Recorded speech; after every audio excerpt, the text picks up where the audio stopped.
Welcome back, folks. We're getting into some serious gamer territory here. We're going to be talking about number 21 through number 30 of my favorite games list. One of the things you'll notice with this range, when we start to get into this range, is I start to tend to get to a little heavier games. Some of the games that maybe take a few hours to play, a little crunchier, they start to skew in that direction. So for number 30 is a classic game called Empire Builder. And there are a couple themes in games that I tend to really like. I mentioned history games before, nature games, but I tend to like railroad games and anything with a pirate theme. Wild West is good too. I'm not big into fantasy games or Star Wars, outer space, kind of stuff. Not usually a theme that gets me, but anything railroad, I'll usually give it a try. Empire Builder is a super cool game where you have this map of the United States, Canada, and Mexico, and there are dots on the map. And you actually draw on the board with erasable crayons or dry erase markers, and you draw railroad lines connecting different cities. And it's a pick up and deliver game where you pick up different types of commodities and you deliver them to different cities, and then once you fulfill those contracts you earn a certain amount of money. So you're constantly taking the money that you're earning to build your network of tracks, and you have to build to 6 of the major cities, or maybe it's 5 of the 6 major cities, and then you have to earn $250 million, and the first person to do that wins the game. One of the things that I think is really cool about this game is the geography aspect of it. Since I'm a geography teacher, I really think it's cool that there's a subtle sort of learning aspect to this where, if you're picking up commodities in Duluth, you're going to be getting iron because that's where the Mesabi Range is. If you're going to be picking up stuff in Pittsburgh, it's going to be steel. In Florida, it's going to be citrus. So it's kind of cool that, if you play this with your kids, over time, they will, I think, just by osmosis, they'll sort of absorb some of that and understand where some of these different commodities are produced in the United States. This is a little bit heavier game, takes maybe a couple of 3 hours to play. We've made some house rule changes to this like we have in a bunch of other games. There are yellow cards in this game that when you flip them up, they create like natural disasters. There'll be floods and tornadoes, they'll take out bridges and things. And we take those completely out of the game because, number one, they're just random, so they're just complete luck, and they add luck into the game, which there's really no need for that. And number two, they slow the game down a lot. It's already a long game, but when the floods come along and make you lose your bridges and then you have to rebuild them, or when a tornado hits and you lose a train and you lose your load and you got to go back to the start and get it again, it just slows the game down a lot. So we completely eliminate those cards, and it makes the game a little better. I'm not even sure where I picked this up. I think my brother originally had it and I liked it a lot, and I picked up a copy myself. I actually saw it on sale at Ollie's a couple years ago for like $9, and I wish I would have picked up a separate copy because this board comes in pieces, and it's like a puzzle. You actually have to put the board together, and we've played it so much that the board is starting to get some wear on it. So I wish I would have spent that $9 and got another copy so I'd have another board. If I ever see it out there again, I will. But Empire Builder it's a great game. Again, it's a little heavier, a little thinkier, but we really like it. Number 29 is another game that would skew on sort of the heavier side, and it's a game called Manhattan Project Energy Empire. Now, the original Manhattan Project game, I have that as well. It didn't make my top 50, but in that game, it's set around World War II era, and it's around the time of like the Oppenheimer project and the development of atomic weapons. And in the game, you're using scientists and construction workers to basically develop atomic bombs. And I like that game, but the one thing about it is that each bomb that you develop is worth a certain number of points. If you can get a couple of those big bombs, it's a little bit too easy to win the game. Like all of a sudden, you can be in the game for a really long time, and all of a sudden, bam, somebody completes one of those big bombs, game over, and it's sort of, the end is deflating. This game I like a lot better in terms of the theme. It's the era after World War II, so 1950s, 1960s, 1970s, more the Cold War era. And the idea is you are different countries competing to develop industry, and it revolves around energy. But you have to balance that with pollution. So if you build nuclear power plants, you're going to end up with nuclear waste. If you build coal-fired power plants, you're going to produce a lot of energy, but then you're going to pollute your environment. So throughout the game, you're constantly trying to get as much energy as you can, because that helps you build things and become stronger. But at the same time, you're trying to clean up your environment as you go, so that because you get points for having a clean environment as well. There are different cards that you pick where events will happen, and it sort of impacts everybody around the board. And there's also a pretty cool United Nations track where you can, invest a certain amount to move up in the United Nations. So this is a cool game. My son Levi really likes this one because there's not a lot of direct confrontation. You're not battling with people. In the original Manhattan Project, they actually have bomber aircraft and fighter aircraft where you can go and try to attack people's plants where they're making the nuclear weapons. And the thing I didn't like about that is if you go attack somebody or you get in a battle, the guy who's outside of that battle is going to end up winning. So you're basically hurting yourself by being involved in these attacks.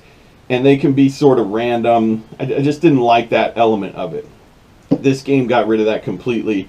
It's more of a Euro game, almost a solo kind of thing where each person's playing their own game, trying to score the most points, kind of like Cascadia.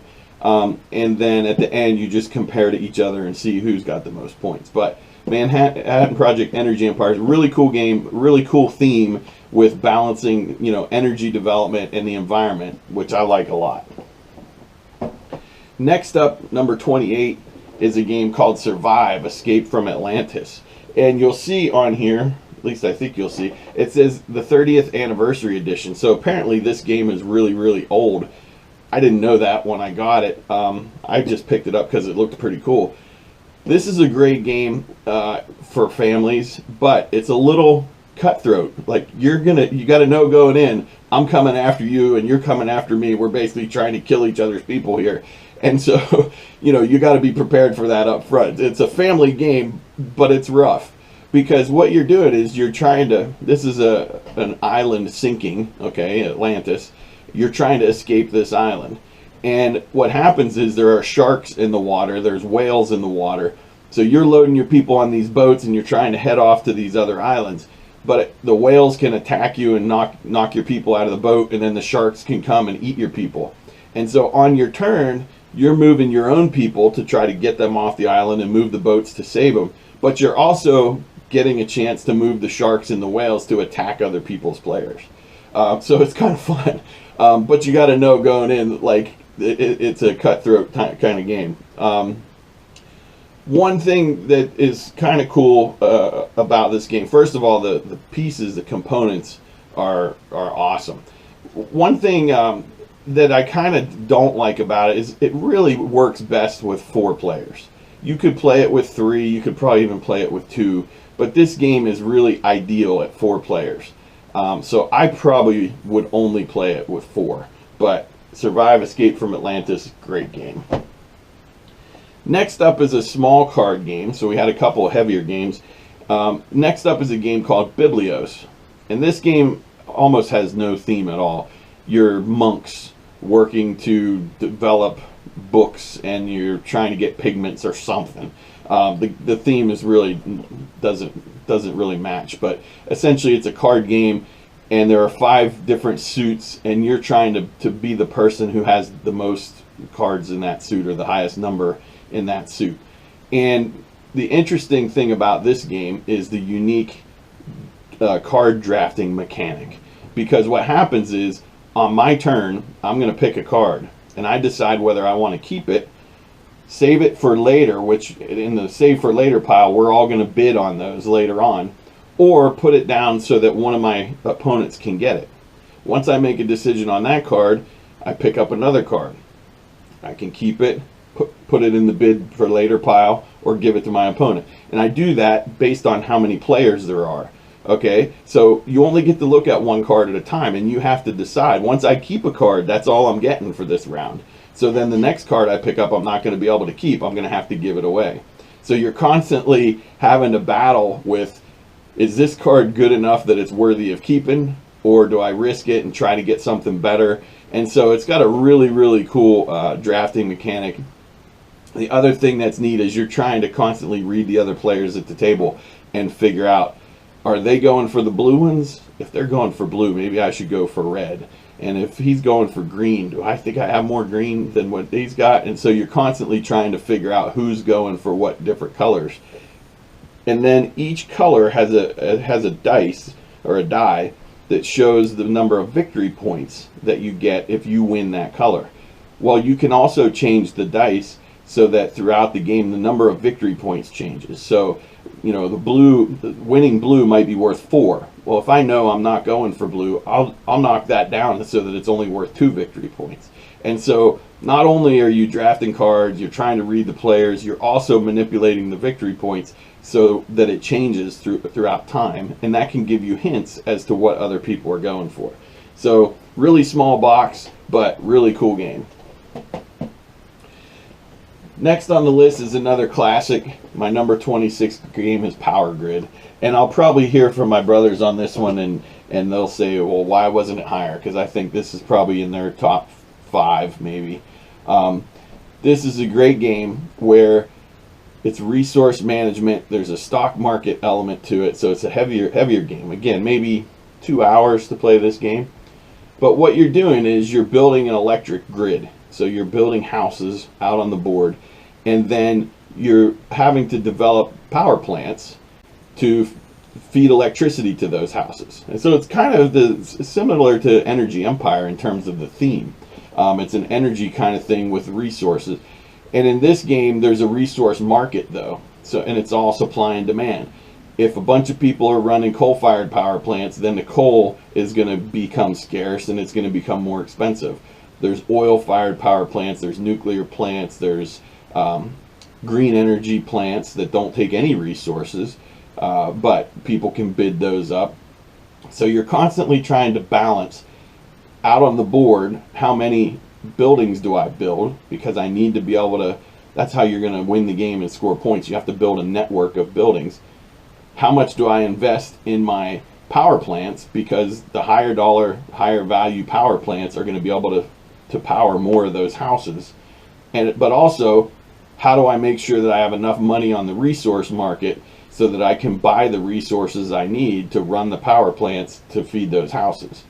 And you know, a lot of times this game, $1 or $2 makes a difference. You could be $1 or $2 short and it can really mess you up. The one thing I don't like about this game is I've run into a lot of times when you play and it comes down to somebody in a kingmaker role at the end. In other words, I realize I'm not going to win the game, but whatever I do is going to impact who wins the game. So, you know, if I make one decision, my one brother's going to win. If I make another decision, my other brother's going to win. Either way, I'm not winning. And so I kind of don't like that. We've had a few games like that, and I know my brother Spike got beat one time where my brother Brian gave me the win in that way, and I think just to trigger Spike. But you know, I don't like the fact that there can be that kingmaker at the end, and it hasn't happened, you know, only once. It's happened a few times. So that's the only downside I think to this game, is you can have that happen. Number 25 on my list is a game called Airlines Europe, and this game is designed by a guy named Alan Moon, who is the same guy that designed Ticket to Ride. And this game's got similar mechanics to Ticket to Ride. There's a set collection element to it, but the thing I really like about Airlines Europe is it adds a stock market feature. And so there's a couple different games that we have that add stock market features to the games, and they tend to make the games pretty complex. Airlines Europe is still pretty streamlined and pretty easy, even though it has that more complex stock market feature. So I really like that. The other thing that's neat about this game is you're building networks of airlines connecting different cities around Europe. But it's not just me. You know, if I'm going to build on the red airline, other people can build and invest in that red airline too. And, you know, if I want to build on the orange airline or whatever, I could be building on these different airlines, not just on the one I own. And then you're trying to get the majority stock ownership in different companies to, you know, as you're building these networks. So it's a really cool game. I'd call it sort of medium weight because it's heavier than something like Ticket to Ride, but it's not super complex. So it's a really sort of really greatly, you know, perfectly designed game. Good balance, not too long, not too short, but thinky enough to make it interesting. Next up is, I got a couple more short games on my list. Number 24 is something called Go Nuts for Donuts. And it's just a silly little card game. My wife is going to be surprised that this made the list. Like, really? You know, I've got these heavy games like Power Grid and Manhattan Project, Energy Empire. But Go Nuts for Donuts is like a simple, quick card game, you know, like Love Letter, but a little more interesting because it's got a donut theme. And who doesn't like donuts?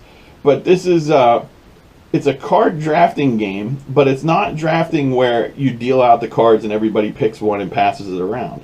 What you do is you put the cards out on the table in front of you, and then everybody secretly decides which donut, or they also have coffee and milk and different things, which one they want.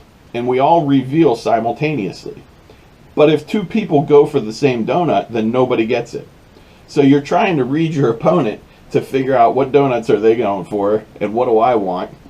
And each different type of donut can score differently. You know, there's donuts that you can pass, force you to pass a card to the person on your left. They have day-old donuts that are negative points. So if I have a negative card, then I can get a cinnamon twist and pass that negative card to the person on my left. So it's just kind of a silly, fun, quick game, but a lot of fun. Go Nuts for Donuts. Now, in my last video, I mentioned a game called Trekking Through History. My number 23 game is Trekking the National Parks. And this is actually the first game in the Trekking series that we got. And we bought this game at the Visitor Center for Sleeping Bear Dunes National Park in Michigan.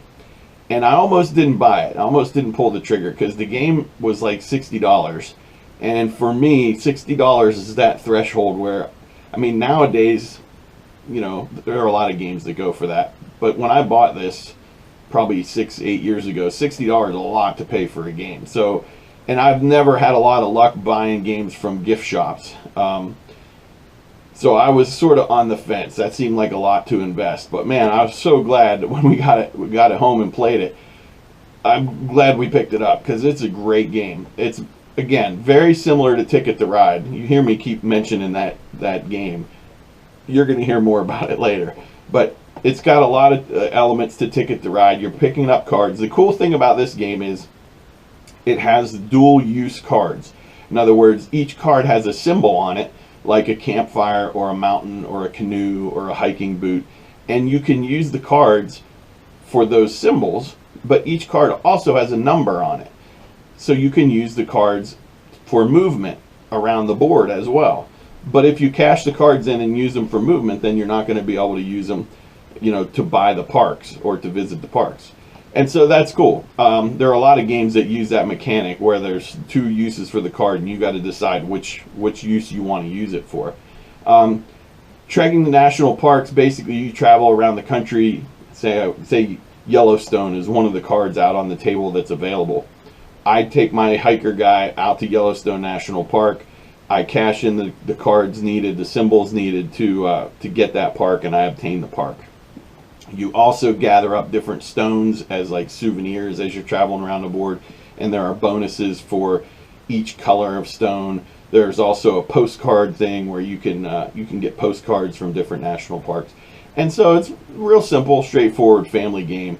But national park theme is a hit with us. We travel to a lot of national parks. We plan on vacations around national parks. So it's got really pretty artwork. It's a great theme and a really fun family weight game. Number 22 on my list is another co-op game. And this is probably the OG granddaddy of all co-op games. It's Pandemic. Hits a little close to, the theme hits a little close to home here the last couple years. The first couple times I played this game, I was not a big fan because it was hard. And I was like, boy, this game is impossible. But then once I got the hang of it, I really like it. And we don't play it that often. I pull it out a lot of times at scouting events, like when we'll have a Boy Scout lock-in sleepover thing. And because co-ops are good in that sort of a setting. But in this game, you take on the role of either a medic or a scientist or a researcher, operations specialist, and there are 4 diseases that are spreading around the world. So it's got a really cool map of the world. Any game that involves maps, I'm gonna like generally. But it's got a really cool map of the world, and these 4 different diseases are spreading around the world. And your job is to contain these diseases and to find cures for them. And if you can find cures for all 4 diseases before time runs out, essentially before the deck runs out, or before they explode and get too out of hand, then you win the game. But if you can't, then you lose the game. And it's really cool. I think the special player powers that you get, each player has their own special abilities. The player powers are really cool. There's a great mechanism, and a lot of co-op games have this, where you can adjust the difficulty level. One of the downsides of like Forbidden Island and Castle Panic, those co-op games that I've mentioned before, there's not really a way to change the difficulty level. The game pretty much is what it is. There are some small ways that you can change it, but Pandemic, what I really like is it's got a really straightforward way of changing the difficulty level. There are these epidemic cards that you slide into the deck, and the more of those you slide in, the harder the game is. We typically play it on like the basic level. I think you put in 4 of those cards. I have played it with 5. I couldn't imagine ever playing it with 6.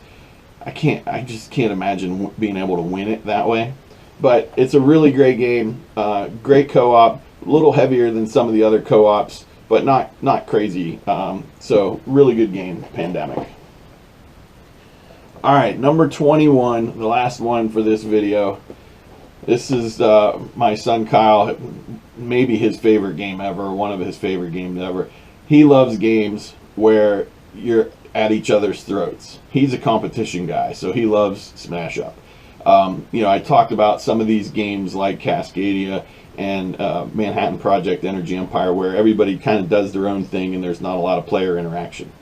This game is completely opposite. This game is more like Survive Escape from Atlantis, where you're going after each other the whole time.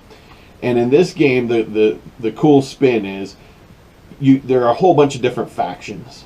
And I don't typically buy a lot of expansions for games, but Smash Up, we have quite a few expansions. And so there are all these different factions. There's dinosaurs and ninjas and sharks.